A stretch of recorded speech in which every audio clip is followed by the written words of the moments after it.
Good morning student. I am Gaurav Mittal and welcome to account classes. Students, हम लोग class 12 की accountancy के बारे में डिस्कस करेंगे। क्लास 12 की अकाउंट की 3 बुक हैं student. First, accounting for partnership firm, second, accounting for company, third, analysis of financial statement. आइए स्टूडेंट डिस्कस करते हैं अकाउंटिंग फॉर पार्टनरशिप फर्म के बारे में। जो हमारा फर्स्ट टॉपिक आता है वो आता है accounting for partnership firm fundamental. Student, इस टॉपिक में हम पार्टनरशिप फर्म के स्टार्टिंग से बिल्कुल बेसिक से स्टार्ट करेंगे। तो आइए स्टार्ट करते हैं। What is partnership? Partnership is an agreement between two or more person who have agreed to share profit और losses of a business that will be carried by all or any one of them acting for all.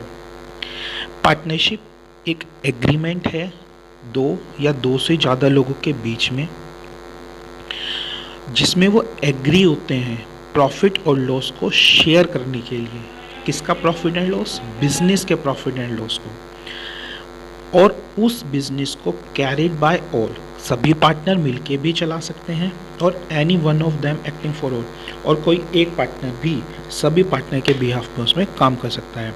इस definition में कुछ basic 3 points दिए गए हैं। First, at least 2 member, कम से कम पार्टनरशिप फॉर्म में एटलीस्ट 2 मेंबर होने कंपलसरी है। Second, must be framed to share profit and losses, सबसे ज़्यादा ज़रूरी है उसमें जो प्रॉफिट होगा फर्म में, बिजनेस में, उसको डिस्ट्रीब्यूट करना चाहिए हमें, किसमें? पार्टनर्स के बीच में। And all partners may be actively involve और एनी वन ऑफ देम, सभी के सभी पार्टनर उसमें इन्वॉल्व होने चाहिए या उनके बिहाफ पे कोई एक पार्टनर भी इन्वॉल्व होना ज़रूरी है। ये हमारी डेफिनेशन है पार्टनरशिप की।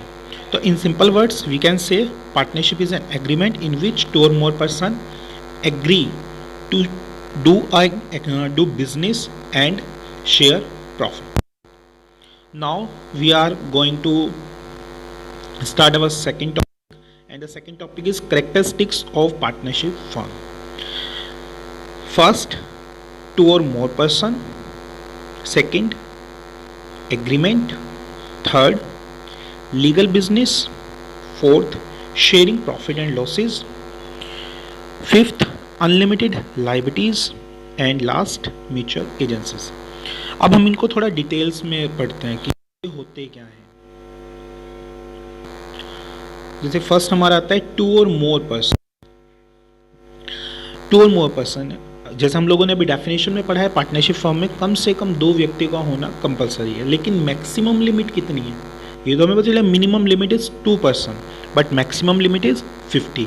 ये 50 जो लिमिट है कहाँ बताई गई है? As per the rule 10 of the companies miscellaneous rule act 2014। ये जो कंपनीज का मिसलेनियस रूल्स एक्ट 2014 है, इसके रूल 10 में बताया गया है कि एक पार्टनरशिप फर्म में जो मैक्सिमम नंबर ऑफ पार्टनर्स हैं वो 50 होने चाहिए। और जो अब हमारा सेकेंड टॉपिक आता है वो है एग्रीमेंट। एग्रीमेंट क्या है? एग्रीमेंट एक रिटन डॉक्यूमेंट है जो पार्टनरशिप फर्म जब स्टार्ट की जाती है तो पार्टनर्स आपस में करते हैं। इस एग्रीमेंट में नेम ऑफ पार्टनर्स का नाम लिखा होगा, कैपिटल ऑफ पार्टनर्स ने कितना पैसा लगाया फर्म के अंदर, जो पार्टनर्स का बिजनेस में प्रॉफिट होगा या लॉस होगा उसको किस रेशो में शेयर किया जाएगा, पार्टनर्स का एड्रेस क्या होगा, और जो हमारी फर्म का नाम क्या होगा। ये सारी डिटेल्स हमारे एग्रीमेंट में लिखी होती है। और सबसे मस्त तरीका होता है कि ये एग्रीमेंट रिटन में हो, ये ओरल और रिटन दोनों वे में होता है। थर्ड टॉपिक हमारा आता है लीगल बिजनेस। अब जो बिजनेस है हमारा वो लीगल है कि इलीगल। बिजनेस 2 तरीके का हो सकता है, एक लीगल होगा एक इलीगल होगा। लीगल बिजनेस क्या होता है? जैसे हम कोई भी गुड्स खरीदते हैं और उसको बेचते हैं, सेलिंग गुड्स लीगल बिजनेस है। रेंटिंग सर्विसेज, यानी कि सर्विसेज वगैरह को रेंट पे देना, ये भी हमारा एक लीगल बिजनेस है। लेकिन स्मगलिंग और रॉबरी वगैरह करना, स्मगलिंग करना, ये सारे के सारे जो हमारे बिजनेस हैं ये सारे इलीगल बिजनेस कहलाते हैं। ये जो हमारे कानून है उसके अकॉर्डिंग होने चाहिए जो हमारा बिजनेस है। ठीक है, नेक्स्ट जो टॉपिक आता है हमारा आता है sharing profit and losses. The profit loss are shared in the ratio as agreed among the partners में वो प्रॉफिट एंड लॉस जो भी फर्म में होता है उसको डिवाइड करना का एक रेशो होना कंपलसरी है।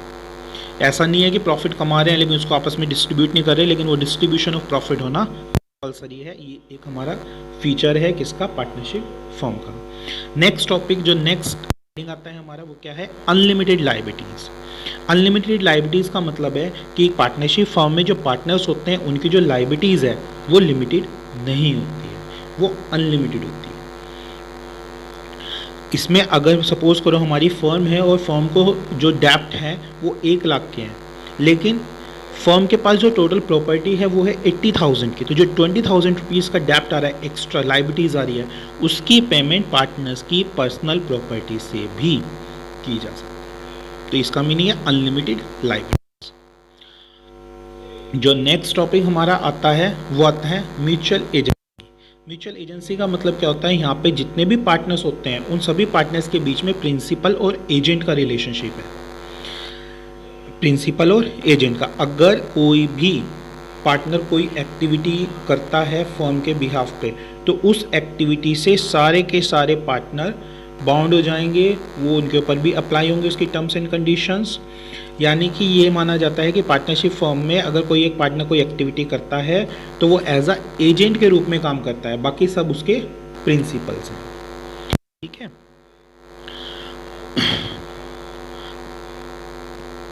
लास्ट हमारा इसमें टॉपिक आता है और mutual agency. Principal agency relationship exist among the partner. जो प्रिंसिपल और एजेंट का भी बताया मैंने आप लोगों को, वो रिलेशनशिप इसमें एग्जिस्ट करता है पार्टनर्स में। जो एजेंट होता है उसके बिहाफ पे सभी पार्टनर्स के बिहाफ पे वो काम करता है, और जो प्रिंसिपल है वो बाउंड हो जाते हैं सभी पार्टनर्स जो एक पार्टनर उसके काम करता है। स्टूडेंट्स, आज की वीडियो में हम इतना ही करेंगे। आज हमने डिस्कस किया है पार्टनरशिप के बारे में कि पार्टनरशिप क्या होती है और उसकी कैरेक्टरिस्टिक्स के बारे में। स्टूडेंट्स, अगर आपको आज की वीडियो अच्छी लगी हो तो हमें लाइक कीजिए एंड सब्सक्राइब कीजिए और हमारी वीडियो को शेयर भी कीजिए। Thank you.